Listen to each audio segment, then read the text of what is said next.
we're just ready for a very emotional conversation because we know how deeply you care about your fans and the work that you produce. Are y'all matching shirts right now? Yes! Oh, I missed this. I should have gotten one of these. We'll get you one. Okay. Yeah, and it could be emotional too because I had all of my flights canceled. I was supposed to be here yesterday at noon and I got in this morning at 8 a.m. I've had 2 hours of sleep, so this will be like a Grotowski acting class. Can I just say that speaks to your absolute dedication to your fans, and I think that this is kind of the perfect place for us to launch into this conversation. When it comes to the myriad of different things that could happen on traveling to these wonderful shows, what has been kind of your craziest moment of experiencing the fandoms at Comic-Con? Well, let's just go back to the first part of that question.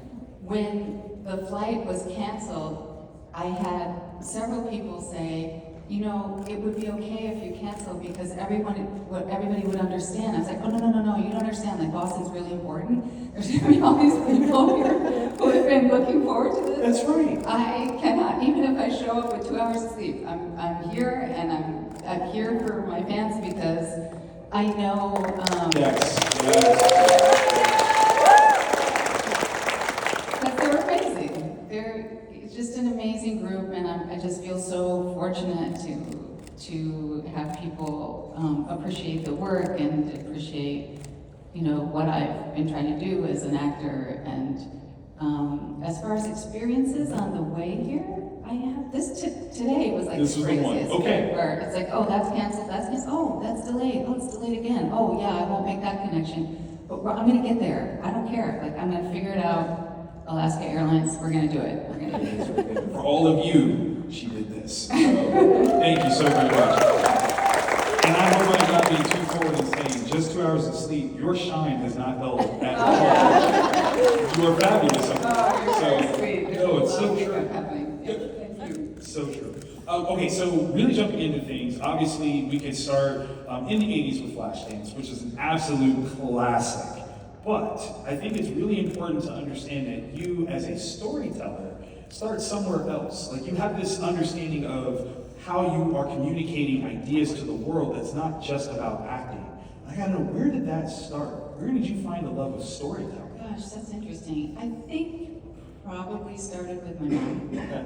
I think, you know, reading these stories at a young age, particularly Greek mythology. Like, Okay. she started with Greek mythology really early on. Mhm. Well, she actually started with Bambi, and I was like, do not ever read that story again. That is the most depressing thing I've ever heard. And no, and I think I was 5. It's like, no, I don't want that story.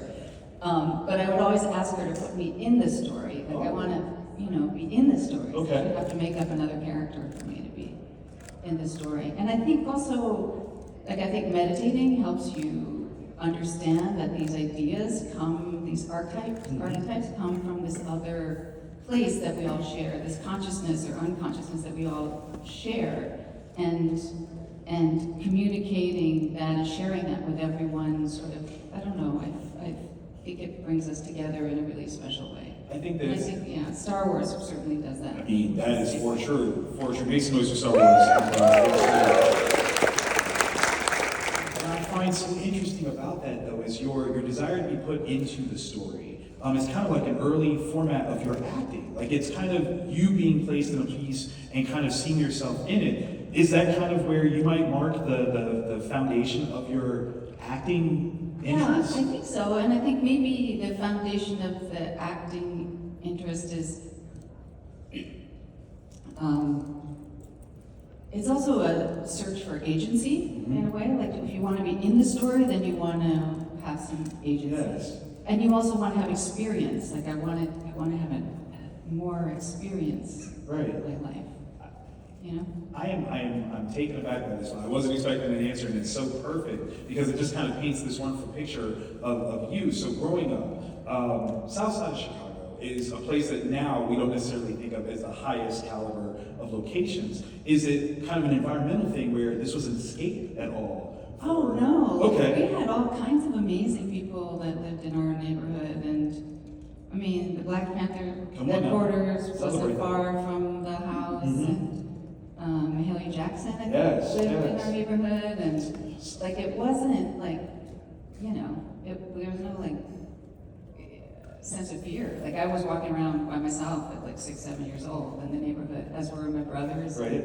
Yes, I had my dog with me, but it wasn't Still. protection, you know, it was because I was It was pretending awful. he was a horse and, you know, having adventures. I love this. Because again, like that's one of the things that I think you in your stories can help actually reshape what people's understanding of Southside Chicago is, because now they hear so much about, you know, the rap music and the crime and aspects of that, but there's a culture there that is kind of needs to be kind of rediscovered. Oh my gosh, there's a deep cultural Yes.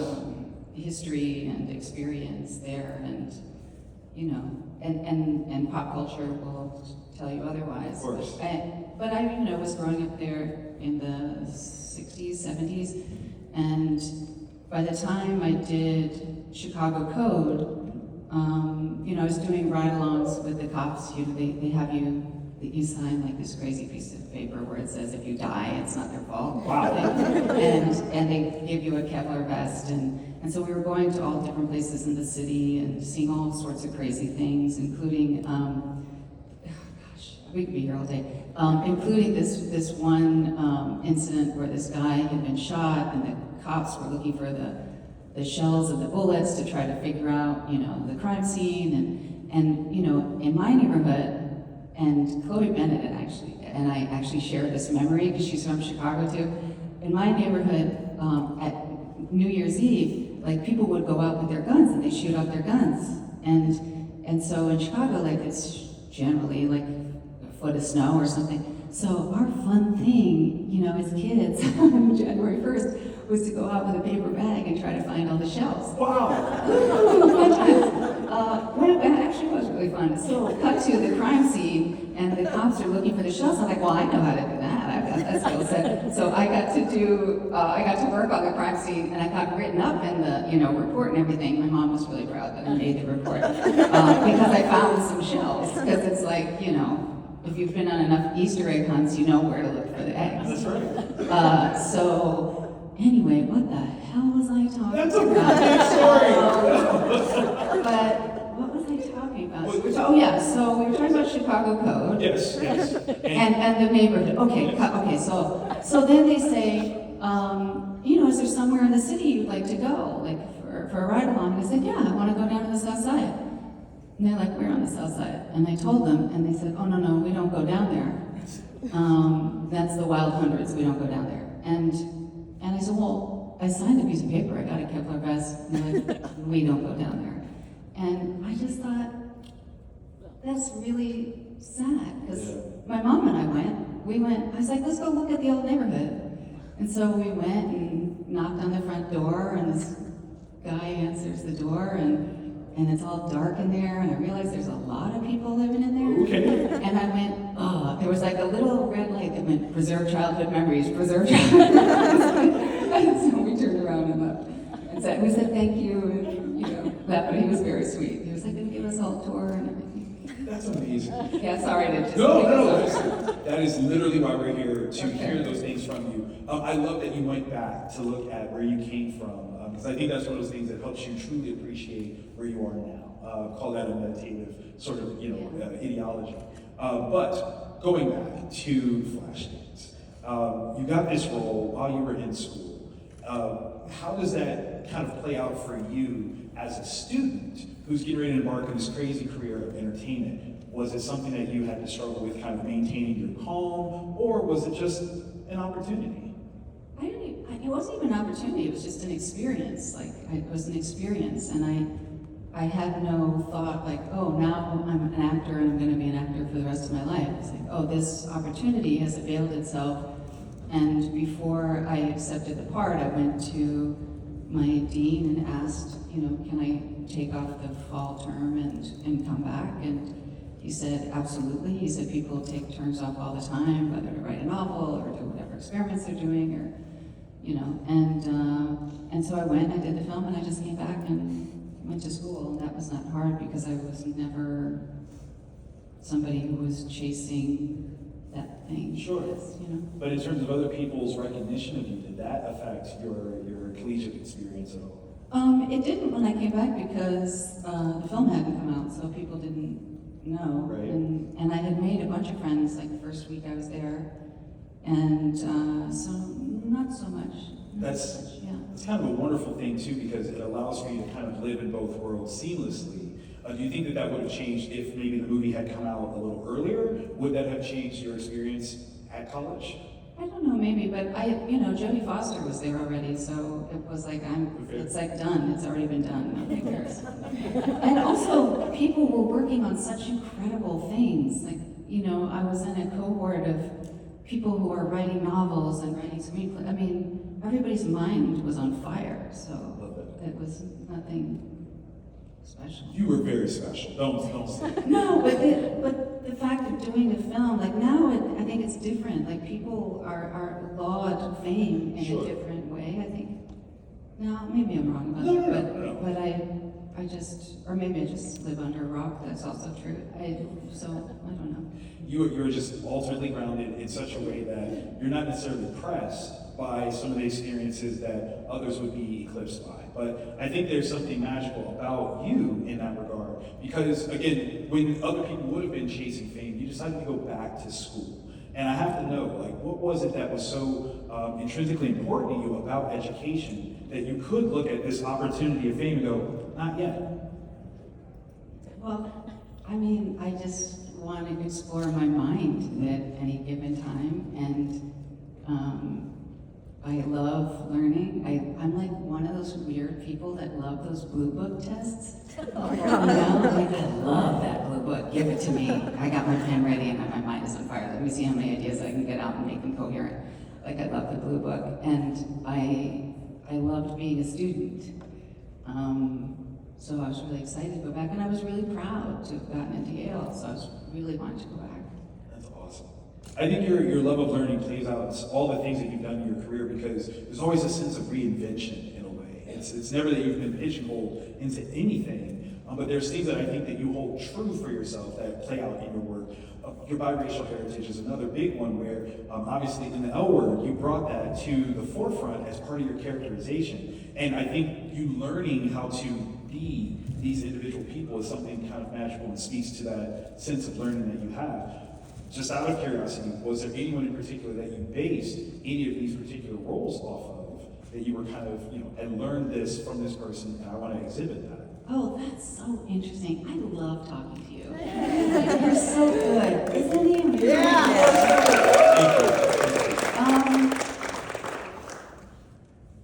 I think that there are certain characteristics of certain people that I've brought. Like, I had an advisor in high school named Marie Stone, who was incredible. Like, her brain was on fire. You did not mess with Marie Stone at all, like ever. She taught American literature, and so there's some of her and some of the characters. Okay. But not specifically. Like, it wasn't like I took mannerisms of people. And I've had the pleasure of playing, some people who actually walk the earth, some real people. So that's been an interesting challenge. And it's more of a challenge when they're on film, like you can hear them and see them. But just trying to honor them and do the research and find out exactly who they are and bring, as much of them as I can to the part, even if it's a supporting part, if that makes sense. There are no small roles, and I think that's very important to encapsulate in your portrayals. When it comes to that research, though, as a person who does appreciate learning as much, what is your process to really kind of dig into what a character could be? First I meditate, that's Okay. it, Right? I do. I totally understand. And through the text, obviously, and conversations with the director, and tapping into that other place. And if it's a real person, then doing the history and really working on it. Like, I worked on a film recently where I was playing someone's wife, and this other person was having all these affairs, and the way that the character was written, it was more she was the aggrieved wife. Oh, kind of. okay. And I read the script and I was like, oh no, there's something else in here. There's something else. I know it, I can smell it, there's something else in here. And sure enough, as when I was doing the research, I found out that this woman had gotten a master's in psychology in 1933 from UPenn. Super smart, super strategic. And P.S. was having affairs of her own. I was like, yeah, girlfriend was not just sitting around waiting. Her guy to like figure out. That's right. Yeah, we should get that part in the script, but I did get some things changed. I was like, I got you. I'm gonna try and get them to work this through, because I know you were not just sitting around. Like, she was running a neuroscience lab, and she's super smart, not sitting around knitting, for sure. Okay, so make some noise for that, number one. But can we just say, like, you have truly, like, shared with us an uncovered talent where you feel the intrinsic stories beyond what is necessarily on the page. You reach out into the void, the ether, and you find that story that needs to be told, even if it's just a matter of your understanding of the character and what you're going to portray. That right there is something beyond acting. Like, that's you are tapping into something primordial and special, and I've got to give you credit for that, because that is powerful. It's like being a detective, you know? If you sense something, you know, I think I see a fingerprint there. I'm going to follow that clue, you know? That's how you found the bullet casings. Like, you knew the things. Yeah, it's so funny. That's powerful. Okay, so I do want to open some things up for you guys to ask some questions. So I got a couple more that I've got to get out. Obviously, I got to give you a big shout out for the journal from the L Word series that you've done. Thank you. That, number one, that you chronicled, that experience is beautiful unto itself. But the way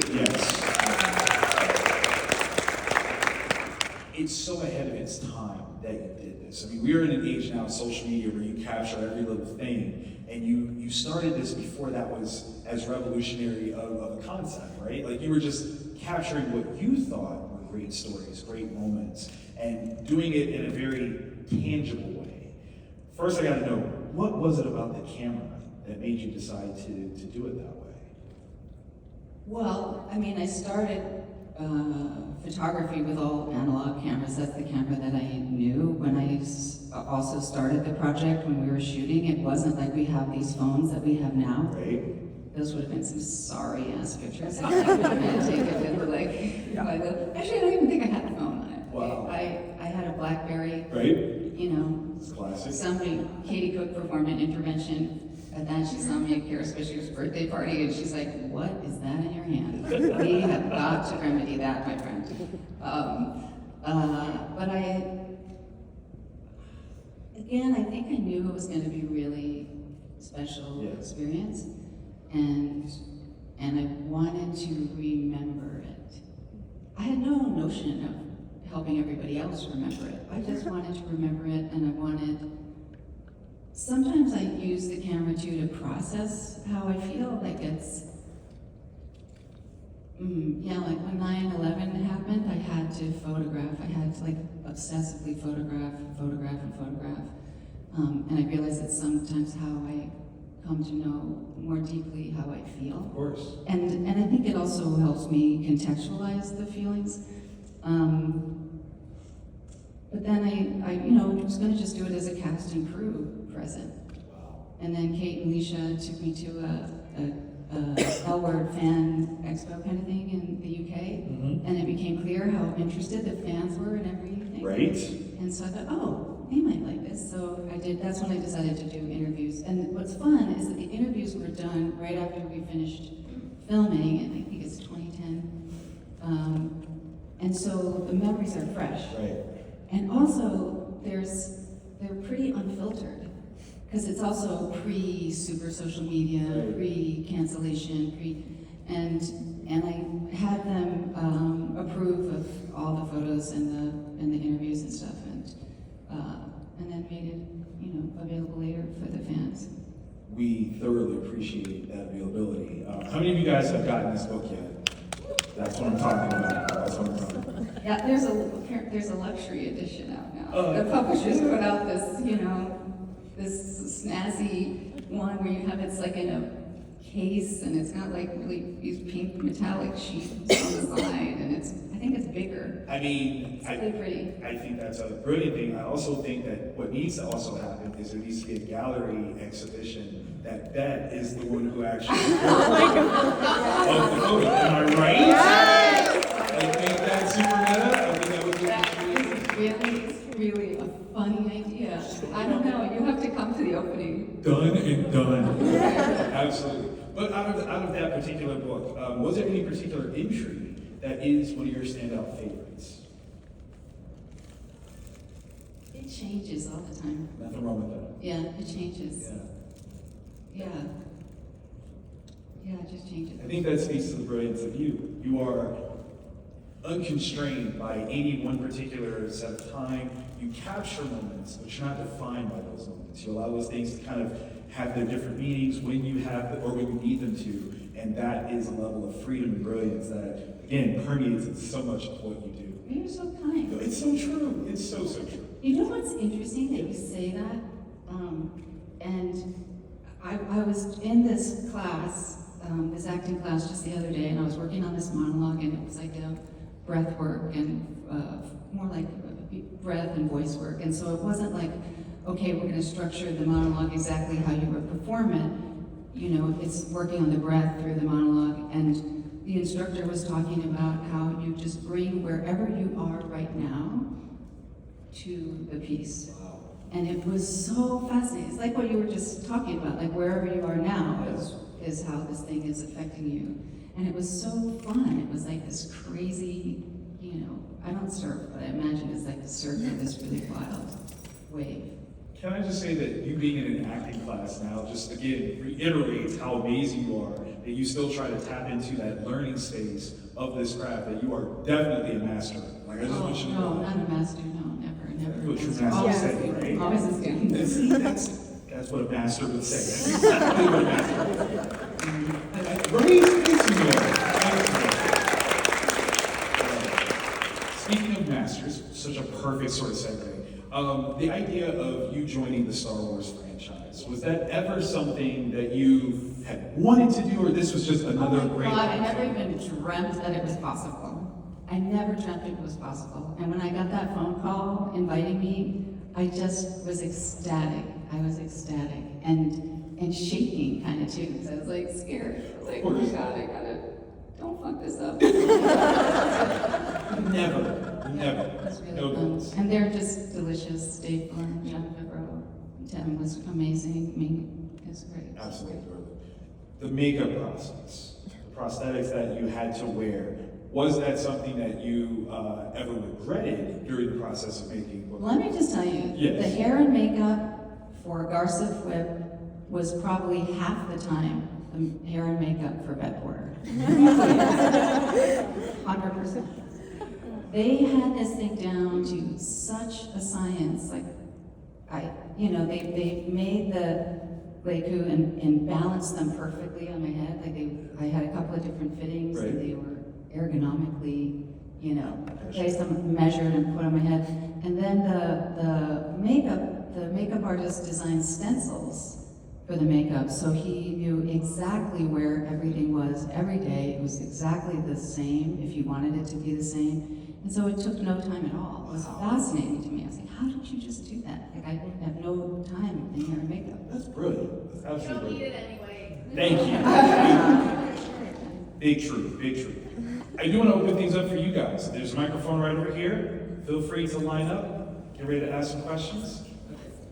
Hello. Hello. Just a mic here. There you go. What's your name? Skylar, Hi, Skyler. What's your question?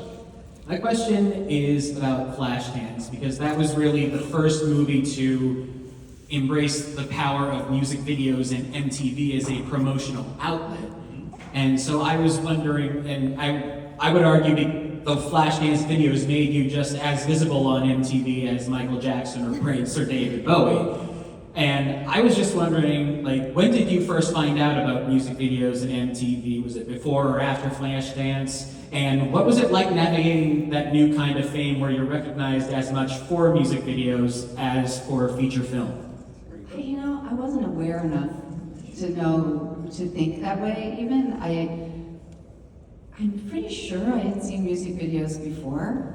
I couldn't tell you which ones they were, because I honestly don't remember, but I do remember thinking, oh, that's a really smart way of getting the message of the film out into the world, because it's so music-centric and it's so about how the music moves someone, literally.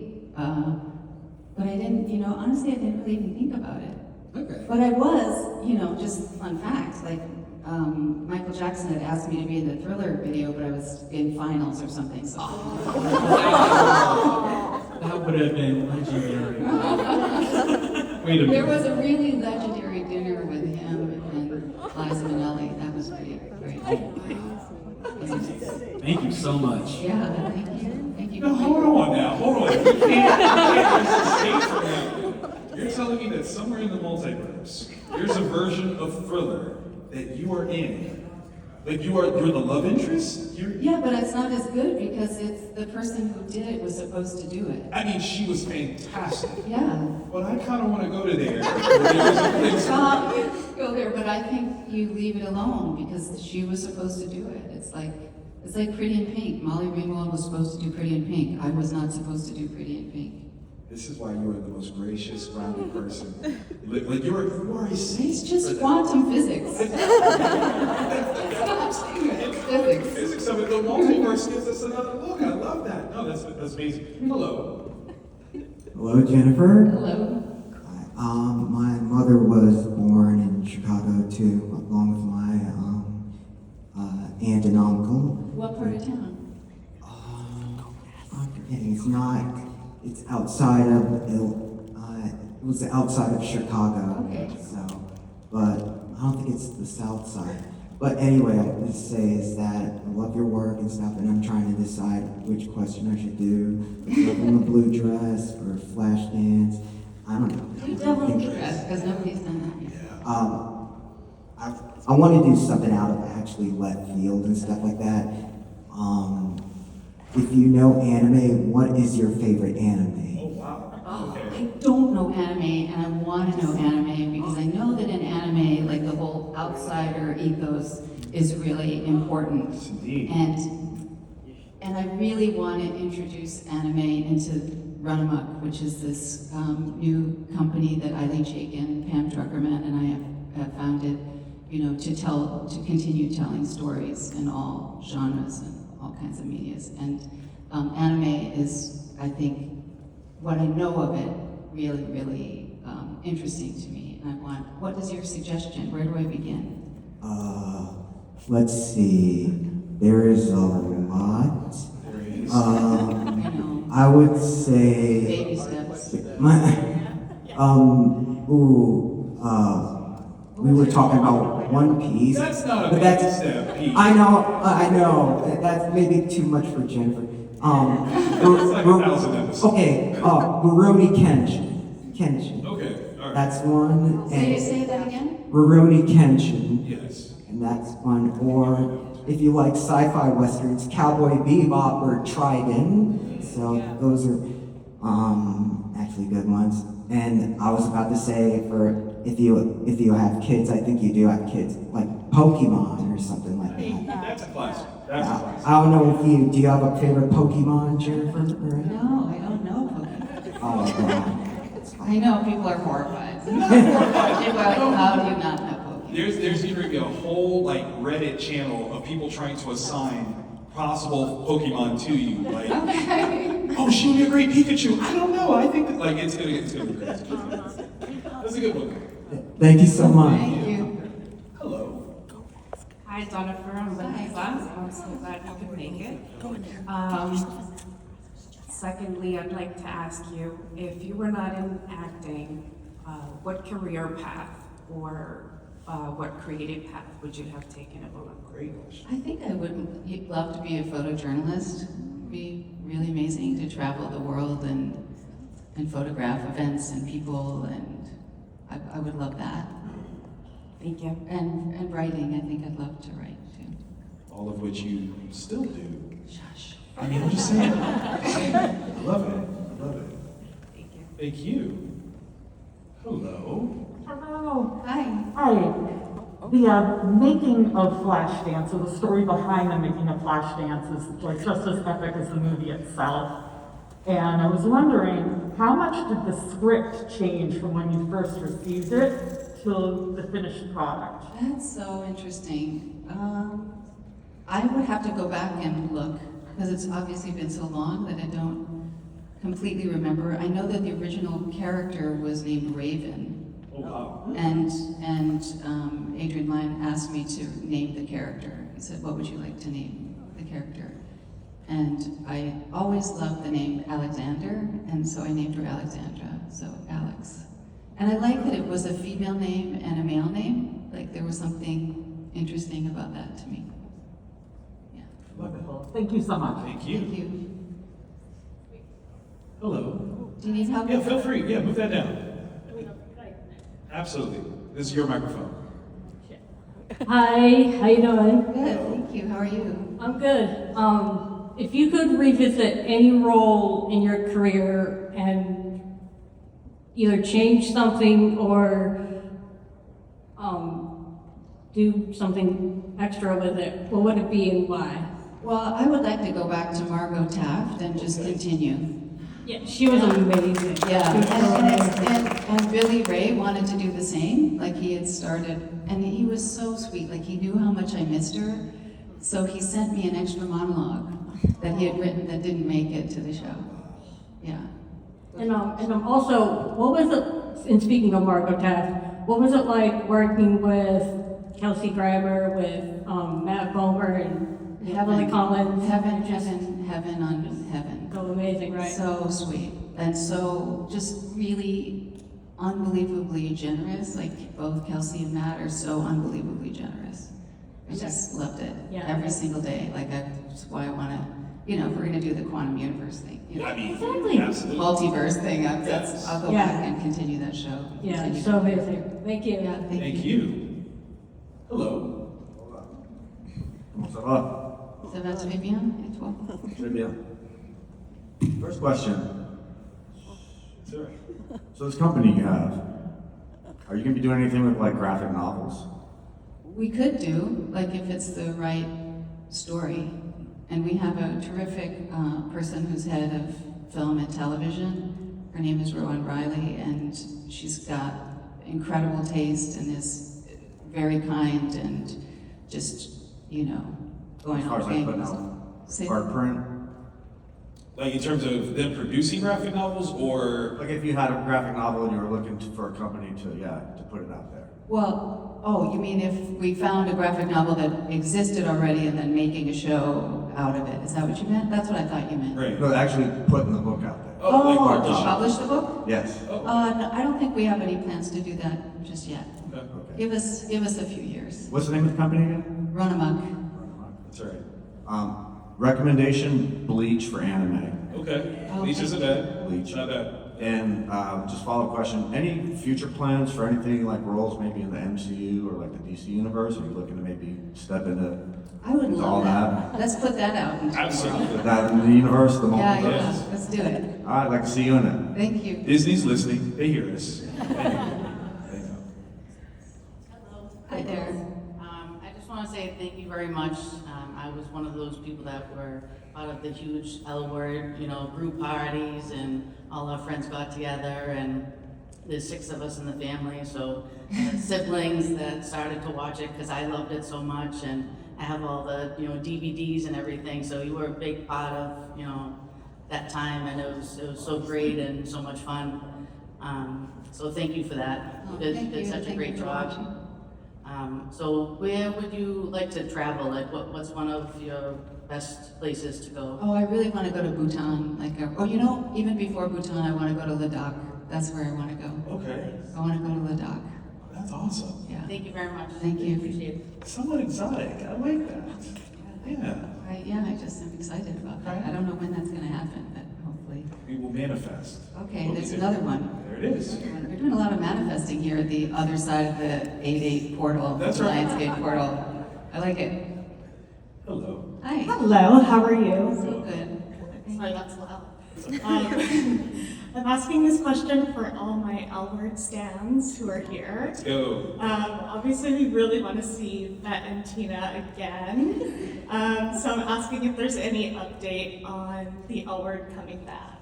Well, you noticed there was the Skydance Paramount merger. Yes. So I think that's another intention you can put into this room. Manifesting. Yes. right. Yeah. Yeah. Thank you.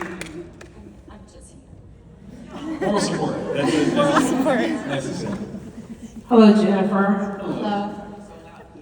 Thank you for being such an amazing ally to our community and a vocal ally and really living what you preach. And our word was a big impact on my life, so thank you for that. There's a particular scene I wanted to ask you about, and the Shear Kiss. There was the kiss where you grabbed Tina's hand before she went out of the room, and you started crying in the middle of that scene. Can you tell us what you were feeling to make that scene so powerful? Well, let's go back and recognize the brilliance of John Stockwell, Make some noise, y'all. who directed that episode. And there are some directors, what they do is they don't call cut right away. They don't call cut when it's done on the end, on the page. They wait. They wait like 15 seconds to see what will happen. And so he waited, and that's what happened. So it was, it was this beautiful, kind of bittersweet, hopeful, grieving, all these things all at once, because he let us have time to go into that ether in a way that wasn't on the page. Thank you so much. It's really one of the most authentic moments, I think, that we saw on television at the time, because it hit in such a great way that it hurt and it was real and Oh you my God, I understood. love it. You know the scene.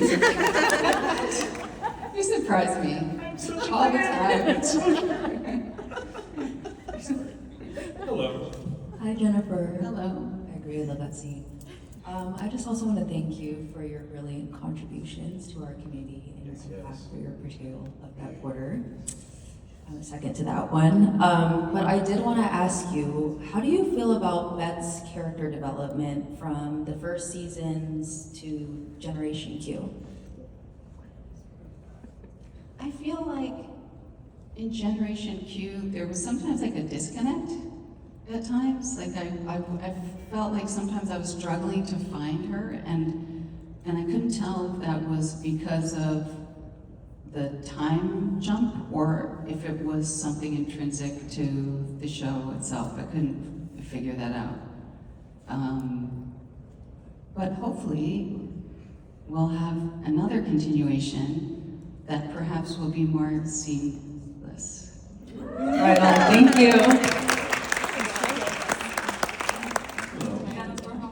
I'm good, how are you? I'm well, thank you. Was there ever a scene you were nervous to film? And if so, how did you get through it? I was really nervous to film. There's a scene in Proof. Oh God, it makes me want to cry. Because sometimes I start to, like, when I start to talk about a scene, like I go boom, right back to that scene. But I'm gonna try not to do that because, makeup. There was a scene where where the character finds out that her son is dead. And oh my God, it was so intense. And the director, Alex Graves, is a genius and so kind and loves actors so much. And he made that set so quiet. He made it so quiet, and he let the crew know the importance of what we were shooting, the gravity of what we were shooting, and they got the message, and it was an incredible experience.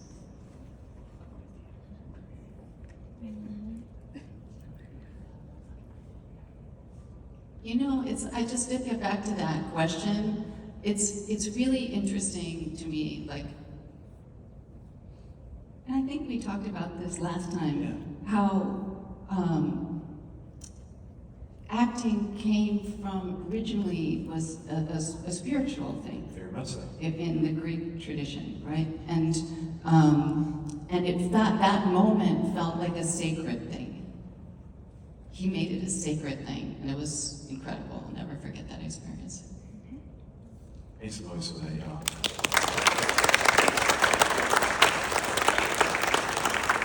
Which is why, I know you're trying to get to your question, I'm so sorry. Which is why, like, there are some people who say, they apologize for acting. They apologize and say, oh, I know it's, you know, a silly profession, we're just playing pretend. That is not true. Absolutely. I don't believe that at all. I think it's a really important, like if you think about the stories that have shaped you, the things that you've watched that have shaped you, that's, I think, a sacred kind of calling. And I don't care if it's comedy or drama, like you're part of a story and you're there to serve people. I concur. I feel like I'm a huge Elwood fan, and I feel so many of us we found ourselves in that. You know, you've captivated us, you know, wholeheartedly, and I can imagine as a mom myself, with that scene in Proof, how you must have felt. Thank you. Very well said. Thank you. We've got time for the last two, but I do want to cap the line just to make sure that you guys don't get cut off. Hello. Hi there. Jennifer, I loved you in your roles in Proof, Chicago Code, L Word.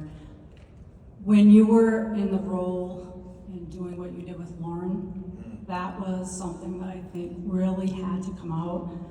Working with a lot of people previously in the military world, there has been a lot of sexual assault with women, and the ability that they had to hold that back and not come out. And you guys really exemplified all the reasons why a lot of women don't come forward in that arena. So thank you for what you did in that role. I really enjoyed that. I really appreciate it. It was authentic. It was very authentic. Thank you. I appreciate you saying that, because who are they supposed to report to? Right. You know, like especially if the perpetrator is your senior officer, like who are you supposed to report to? It's maddening. Hello. Hello. Hello. Hi there. Hi. My question is about your future roles. I think you posted something on your Instagram working with Griffin Dunn on the project. Can you tell us a little more about that, please? I don't know how much I can tell you about it, because I know they want to release it, and I wasn't even supposed to post about it. I just totally cheated, because I saw that Griffin had cheated, so I'm like, I'm going to cheat too. But it's a really beautiful story of about Louis Kahn, who was a tremendous architect, and who had very clean lines in his architecture and a very messy personal life. Yeah. Thank you. I think on that note, referencing that post, thank y'all for putting me onto it. There's a message that you hashtagged with that one, and I think it encapsulates a lot of how you make us feel watching your work, which is joy will prevail. And I think there's something absolutely stunning and magical about what you give us through this craft of storytelling and embodiment that is absolutely powerful. And we thank you so very much for being willing to share that with all of us today. Ladies and gentlemen, make some noise one more time. And thank you so much. It's hard to feel every single second. Make some noise for yourselves too, guys. You guys are fantastic. Please, please, please, come see her downstairs at the table with the autographs, the photographs, all wonderful things. Celebrate her for being here. She went through a lot to get here, and we thoroughly appreciate it. We'll see you guys next time. Thank you.